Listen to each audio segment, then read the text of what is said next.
in any and every way that God has gifted you for that. Verse 14 says, "Deliver me from the guilt of bloodshed, O God, the God of my salvation, and my tongue shall sing aloud of your righteousness." Okay, so the guilt of bloodshed. This is where I'm going to share this.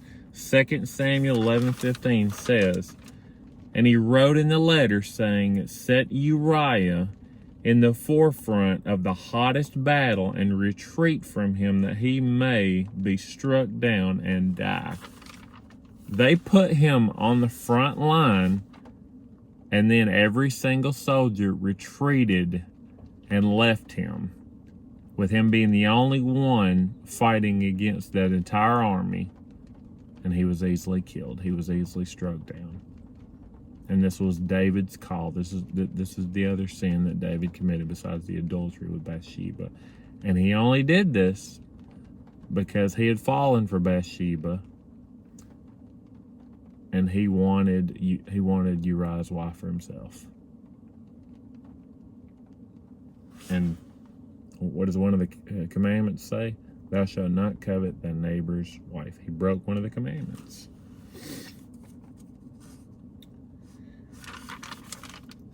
And I thought about another story that actually was like that.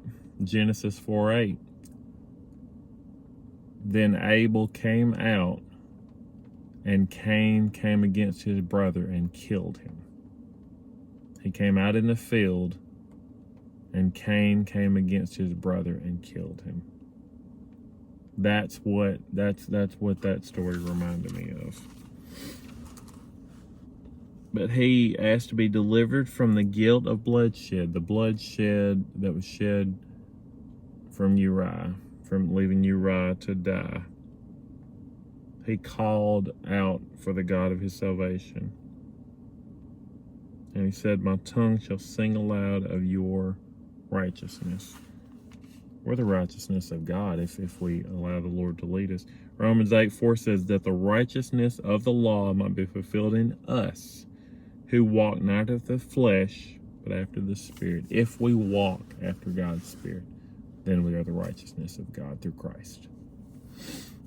And that's what David wanted to get back to. He wanted to get back to being the righteousness through Jesus.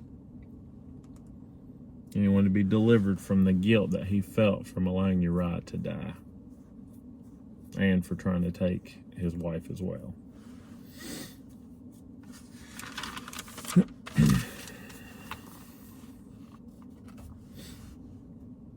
And he said, "My tongue shall sing aloud of your righteousness." Verse 15. "O Lord, open my lips, and my mouth shall show forth your praise." Psalm 71:8 says, "Let my mouth be filled with your praise and with your glory all the day." He was ready to glorify and give God praise. And I think, honestly, if God wouldn't have forgiven him, if God wouldn't have, I'm talking about just in this moment, because sometimes God might wait to forgive us. He might not just forgive us right away. Sometimes he might let us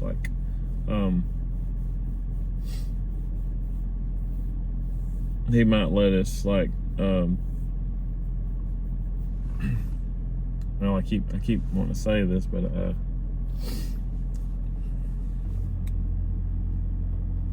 okay, then no.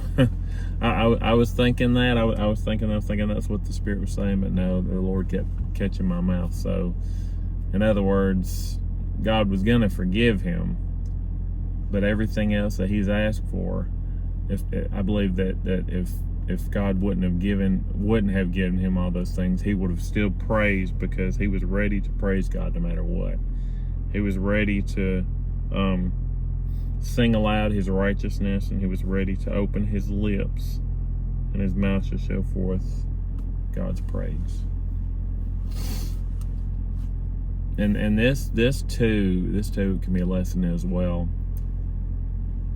When you fall, and you come back to God and ask for forgiveness, and once you know you're forgiven, then give God praise. Be thankful and give God praise. We're not really supposed to let the praise stop, because we're supposed to pray without ceasing, and that includes praising God and glorifying God, because we're called to do that. Because in First Corinthians chapter 6, verse 20, it says, we're bought with a price that we should glorify God through body and spirit. We're not our own. This is not mine. God created me, and He created me for a purpose, to glorify Him through my body and through my spirit. You're not your own. You belong to God. To glorify God through your body and through your spirit.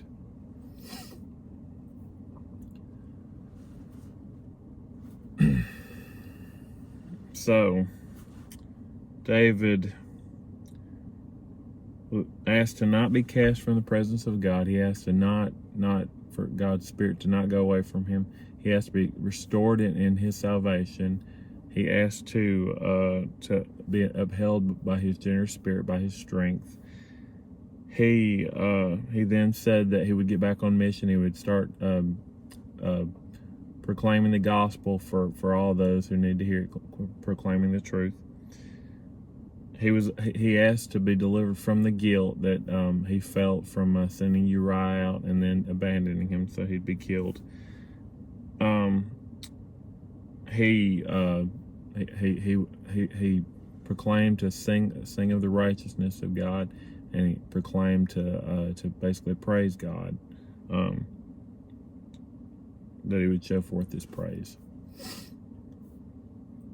So here David is continuing to pour out his heart to God, because he was really sorry for what he'd done. He was really, really sorry. And I've gotten like this myself before. Obviously, I've never done anything like this. But I've done things in my life against God that I would break down and cry. And I would just, even after asking for forgiveness, I was constantly telling God, I'm sorry, I'm so sorry, I'm sorry. And God would stop me and He would say, it's okay. I love you. Keep going. That's all I ask. So He's a merciful God. He's an understanding God. He knows we're going to fall. He knows we're going to slip. He knows that we're also at times going to intentionally leave Him. But it's about the coming back part. And it's about the being right in our own hearts.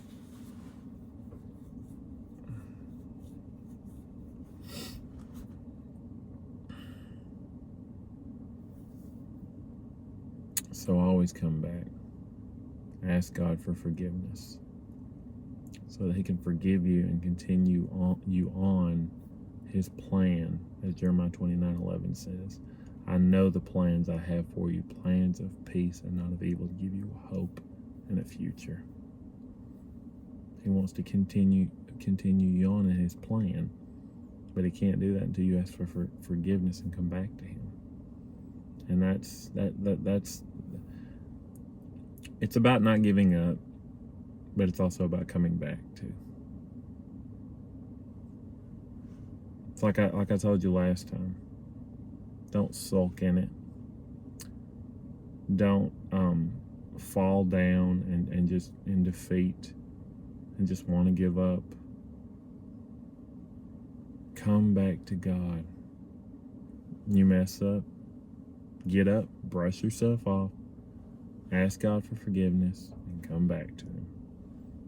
Don't dwell in your defeat. Don't dwell in your mistakes. Don't dwell in where you messed up. We're not perfect. We're human. We're gonna mess up. That's part of life, and the Lord understands that. And that's why He is there, constantly there for us.